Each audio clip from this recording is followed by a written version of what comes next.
Welcome back. Next up is Paul from AllIoT, an IoT systems integrator, and they're going to tell you all about the awesome use cases they are supporting with LoRaWAN. Enjoy his talk. Hello, welcome to my talk at the Things Conference 2021. What I want to talk about today is what to look for when choosing a LoRaWAN device and how to make your choices. My name is Paul Hayes and I'm from AllIoT Technologies. So what is this all about? So LoRaWAN is a maturing technology. If you go back a few years, then if you're to ask the same question, you'd be thinking about which programming environment do you want to use, whether that's an Arduino or ARM embed or something like that. These days, LoRaWAN is so popular around the world that there's a huge array of manufacturers making finished devices that you can use and sensors. So it can be quite difficult to make your choices. And in a lot of cases, multiple manufacturers will be making devices that perform the same jobs. And how do you choose which one of those to go for? So, very quick introduction. So, I'm Paul Hayes, Technical Director for AllIoT Technologies, and we're a European distributor specialising in LoRaWAN. We've been going about 3 years now, and so far our entire focus is LoRaWAN. AllIoT Technologies has well over 100 devices on our portfolio now. A great many of those have just been added to the portfolio when we've gone out and found them to meet people's particular needs. So customers come to us with a problem to solve. They'll want to find a device that will do a certain task, and we go and find that for them. And we've got a team of knowledgeable sales and technical people, and we do a lot of testing and we do a lot of work with various manufacturers of LoRaWAN devices around the world. So how do you find a device that's going to do a specific task? Sometimes that's really easy. So if you want to measure temperature, then there's loads of temperature sensors around. Almost any company making LoRaWAN sensors will sell you a temperature sensor. That's fairly easy to actually identify the device you need. Sometimes that's a lot harder though.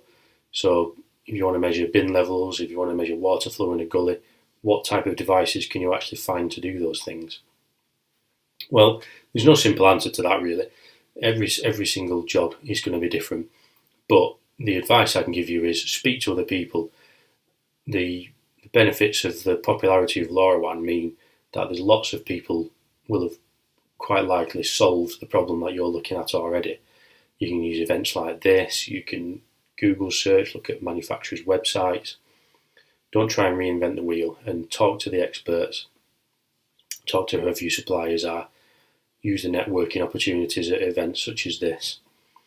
And look for use cases as well. So manufacturers, distributors, hardware suppliers, whoever they might be, they all love use cases. And they can be a valuable source of finding devices that can solve the problems you've got.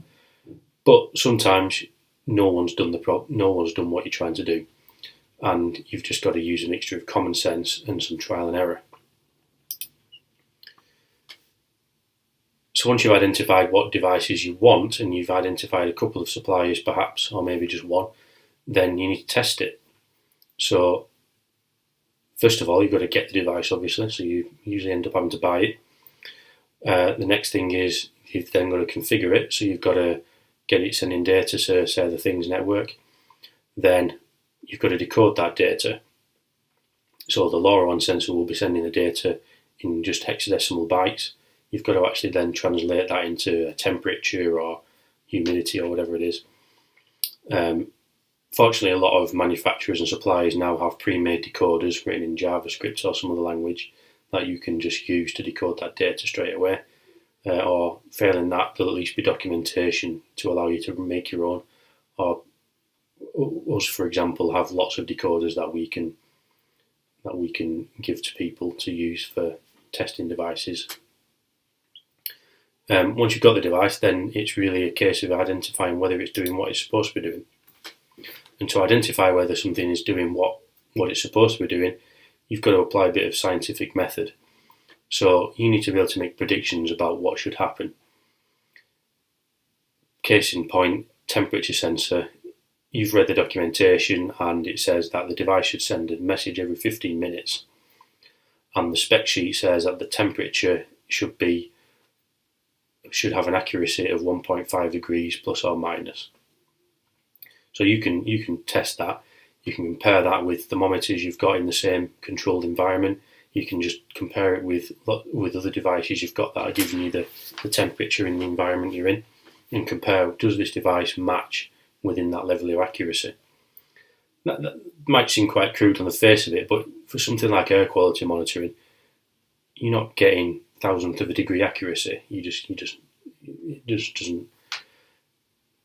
doesn't come into it.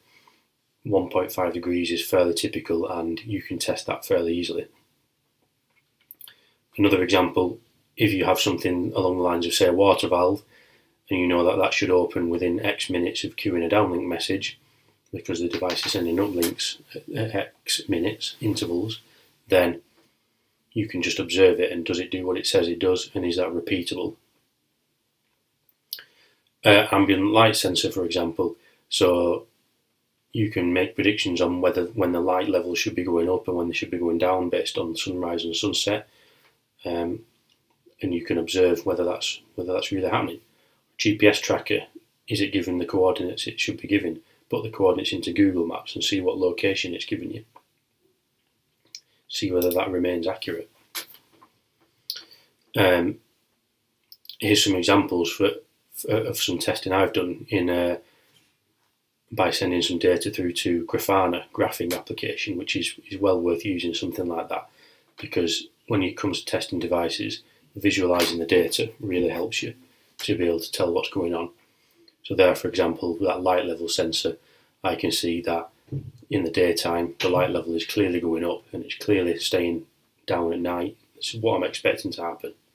Carbon dioxide there, typically you'll find in an office environment where that is, when there's people in the office, the carbon dioxide will rise throughout the day, and then when they go home at night it will gradually fall to a sort of base level. And you can see there in that graph that pretty much fits that model. What you can't really see is, because it's partially covered by my picture there, but is at the weekend it's just staying at the base level all the time, which is good. That's what I'm expecting, because I knew that there's no people in that office at that time. So that's kind of matching what I expect to happen.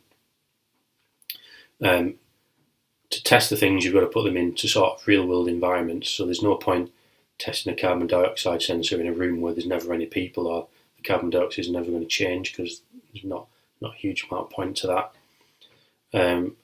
Testing a valve opener, for example, I'll show you what I've got here. So in order to test this valve opener device, which is a Class C LoRaWAN device that's powered, so I just went to my local hardware shop and bought a ball valve there to connect this, and I had a couple of bits of copper pipe just in my garage that I've attached that to, so I can actually test that in what's kind of a real world application. It's actually operating a real valve like it should do in production, rather than just having it sat on my desk not really doing anything. I can actually test, is it really going to open and close a valve, and how long does it take. Testing's not a quick job. You can't rush it. You've got to spend at least a few days getting some data from your device to tell whether it's reliably doing what it should be doing. But it's necessary. Someone needs to test this device so that you can trust, is the data that's coming out of it, is it reliable, and is it going to tell me what I'm expecting it to tell me. So I'm going to talk about battery life separately as well, because this is one of the sort of big areas of concern with LoRaWAN. Everyone talks about batteries that last 5 years or 10 years, but in what conditions are those numbers? So when a manufacturer says my sensor lasts 5 years, what spreading factor is that at? Because that has a huge difference between spreading factor 7 and spreading factor 12. You can be talking 24 times the amount of airtime. That has a massive effect on battery life. What uplink period? Is it sending messages every 15 minutes, every 6 hours? Because that again has a massive difference on battery life. Obviously you can't just test it. You can't just sit there for 10 years and wait for the batteries to run out and see whether they really do that last long. It's just not possible. But you can do a few things. You can set the uplink period to be much shorter than you would do in production. Obviously, make sure you're sticking to fair use policies and local restrictions in whatever area you're in. But you can set the uplink period to be very short and then do some simple testing and see whether the results you're getting, whether the battery level is staying sensible. Speak to other people who've used the device as well. That's really important. If you can find other people who've been using this device for a couple of years, they'll be able to tell you are the batteries lasting. And also ask the manufacturer what testing they did and can you see the reports on battery life. And then some common sense can help you as well. So if you've got a device that's just got a small 1.5 volt AA battery, that's highly unlikely to last years in a LoRaWAN sensor. Similarly for rechargeable batteries, they're not going to last a long time because they will self-discharge, which is why most LoRaWAN sensors won't have rechargeable batteries in them. So the other side to this is, how do you assess the supply chain? Who you're buying these from?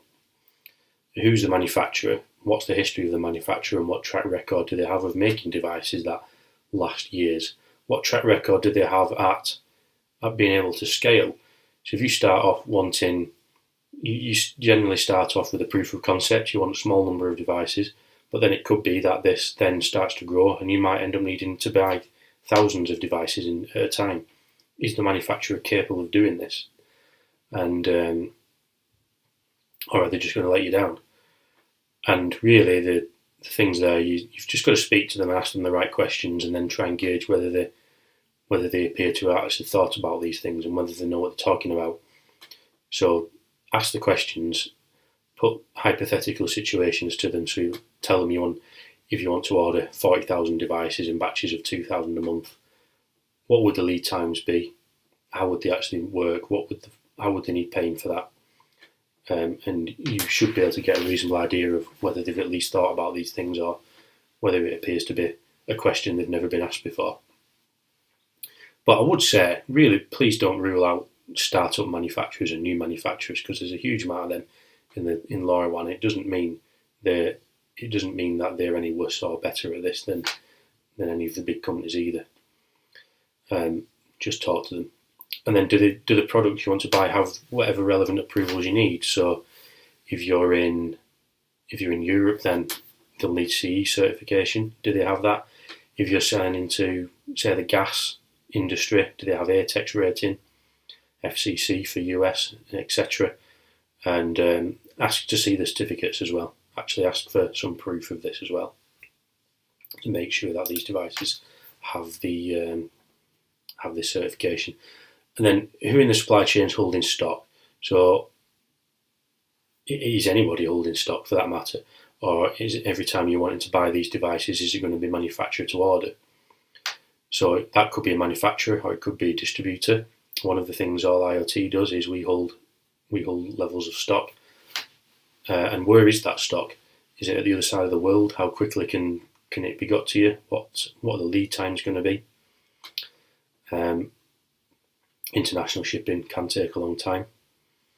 Get price breaks as well. So that's another good gauge of a supplier, is have they actually thought about the pricing for larger jobs and when these things start to scale?